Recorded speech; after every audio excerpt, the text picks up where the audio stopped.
Lagi proses ngemal yang kaca samping kijang kapsul.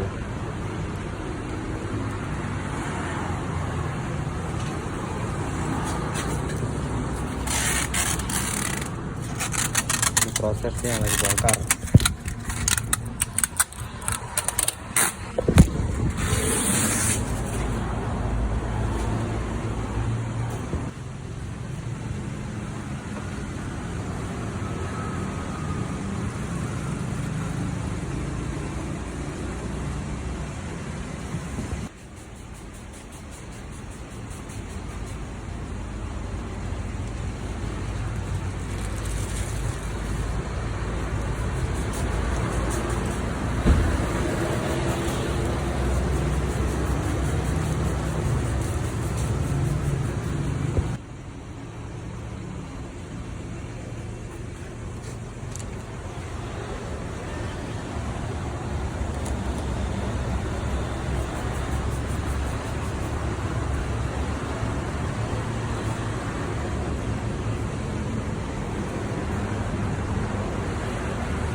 Inilah sudah ya dipasang.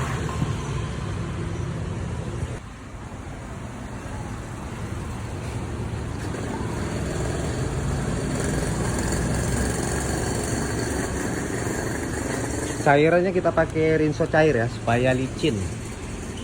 Terus lebih bersih ya pemasangannya.